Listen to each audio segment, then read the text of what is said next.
वाहिगुरु जी का खालसा वाहिगुरु जी की फतेह। एक दिन श्री गुरु नानक देव जी महाराज एक नगर में गए। एक माता के घर में जा बैठे। उसी नगर में एक फकीर रहता था। जिस दिन चंद्रमा चढ़ता था उस दिन उसके घर में बहुत सी जनता आती थी। बहुत लोग अनेक प्रकार की भेंट बाजों की ध्वनि में लेकर आते थे। उस फकीर के मकान पर एक खासा मेला लग जाता था। यदि कोई पूछे कि आज क्या है, तब उत्तर मिलता कि इसके घर में शहुनी आना है। और फकीर कहता था कि मेरे मकान में कोई भी ना आए।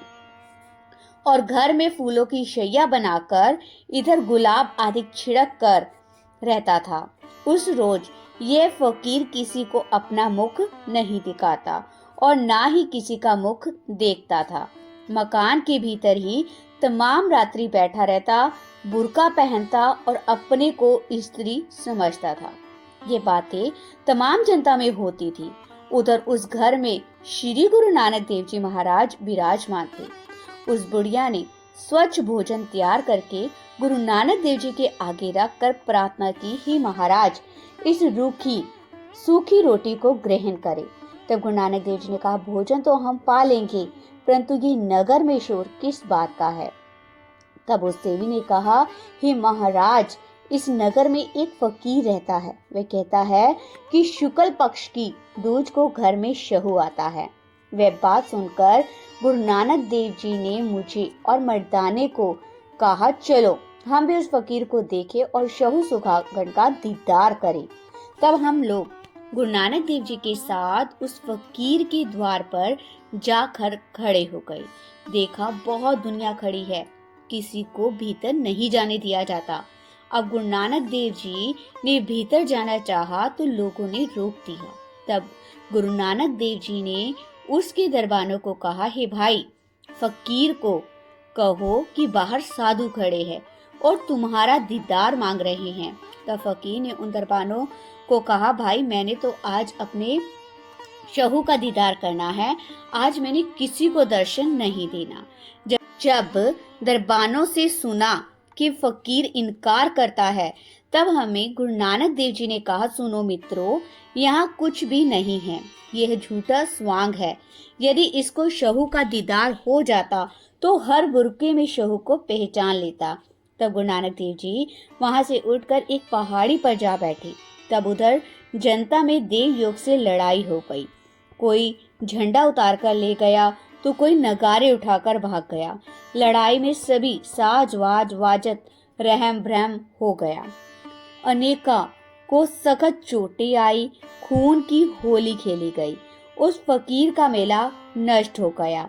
अब उस फकीर की चारों ओर निंदा होने लगी। महिमा पलों में घट गई। तमाम दुनिया उस फकीर को झूठा कहने लगी।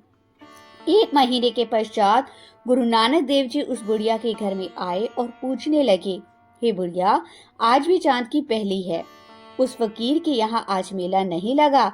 तो उसने उत्तर दिया, हे महाराज, उस फकीर का सभी नाटक बिल्कुल झूठा ही निकला।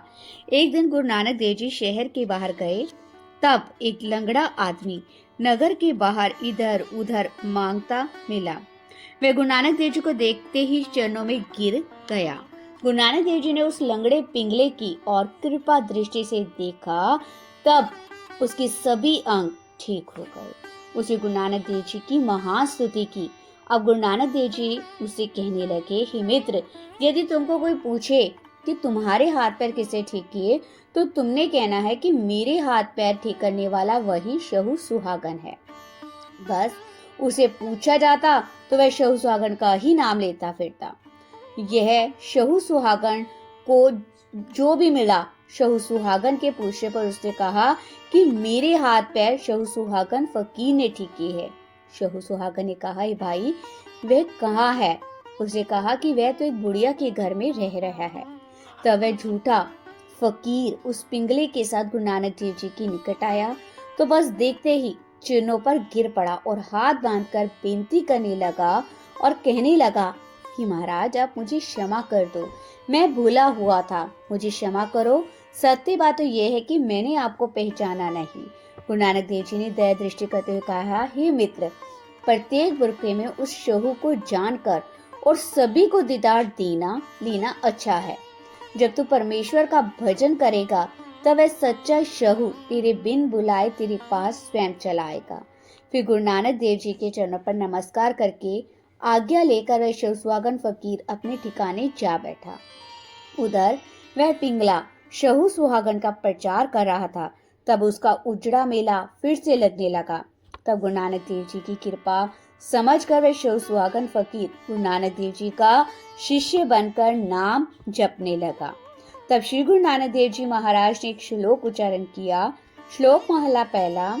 तुद पावे ता वावे गावे, तुद पावे जल नावे, जा तुद पावे ता करे बिऊता, सिंधी नाद बजावे, जा तुद पावे ता पड़े कतेबा, मुल्ला शेख कहावे, जा तुद पावे ता होवे राजे, रस कस बहुत कमावे, जा तुद पावे ता वेग वगावे, सिर मुंडी कट जावे, जा तुद पावे ता जाए दिसंतर, सुन गल्ला कर आवे, जा तुद पावे ता नाय रचावे, तुद पाणे तू पावे, नानक तक कहे बेनंती होर सगले कूड़ कमावे।